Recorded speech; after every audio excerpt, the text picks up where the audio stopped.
Congratulations on the movie, you guys. Thank you. I've never felt such abundance of human experience until I've seen the film. I saw the film. Oh, that's beautiful. Thank you. It's amazing. So let's start with you, Mr. Matt. You wrote and directed the film. Yeah. What was the genesis of the movie? Having kids, I think being a father, being a parent, thinking about what my values are, what I want to pass on to my children, the great responsibility I had, whether you're conscious parenting or not, your children, you are responsible for this soul, for this being, for these beings. In my case, I have 2 kids, and you're going to have a huge impact on their lives.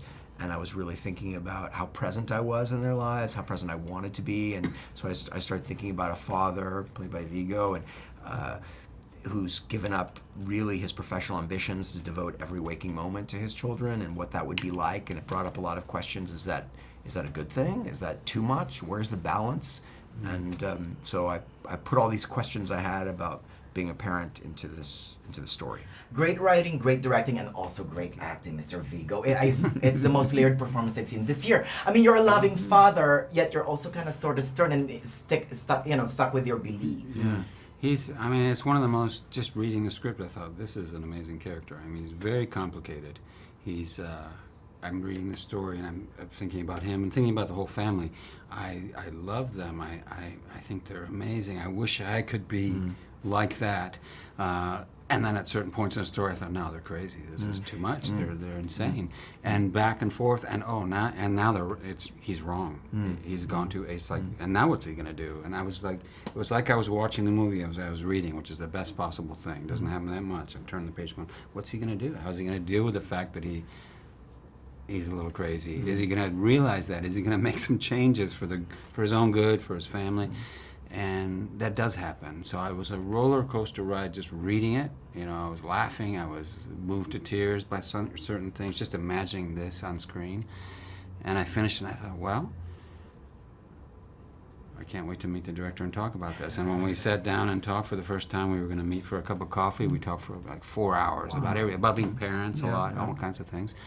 And I said, well, if you don't find 6 genius child actors who are practically world-class athletes, who are, really brave, really passionate, it'll be a good movie, but it can't be a great movie. How are you going to do that? He goes, I know, that's a trick. And I've written it, and so now I've got this task before me. And fortunately, he did a great job. We had a great and we casting were fortunate. director, Jeannie McCarthy. But I also trusted, and Jeannie's very patient, and I just trusted. You thought you're going to find them, Well, right? I just thought we'd find them. It just takes time. Yeah. It took a long time, and we saw kids from almost every English-speaking country in the world, because now the internet, people send in tapes from New Zealand and Australia and all over you wouldn't UK, know it, but of the 6 kids, 2 of them one's Australian, one's English, one's British. Yeah, wow. Yeah, and one's from Missouri. Like Yes, a little that's right, town in that's Missouri. right. And another That's one right. from Oklahoma. Yeah, Right. Yeah.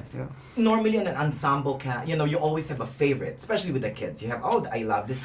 This one is even, equal. Oh, that's good. That's part of it is how great they each were as actors, but a lot of it has to do with the script, because in the script and in the movie, you see they're individuals. They each have their personality, and you see their relationship, each one of them with the father, and each one is a little different, Right. And then it was a challenge taking all that material, because each kid had material in the script, and a lot of things had to be cut, otherwise the movie would be 9 hours long. Right. So which is fine by me, by the way.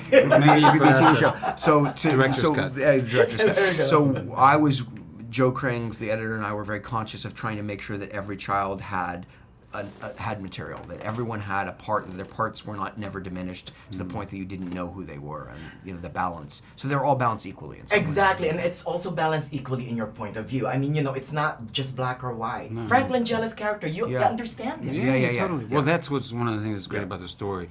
There's none of the authority figures, let's say Frank Langella, the grandfather, Or even the cop. or the Yeah, cop, yeah, or yeah, me. yeah. They're human. Right. And they're not always perfect, And and they're nervous, and they're scared, and they don't know how to deal with every situation. And what's great is that there's no family model or parenting model that's completely condoned, like say, these are great. Right. And there's no model that's condemned. It's Right. like, Frank and I talked a lot about it. That I said you're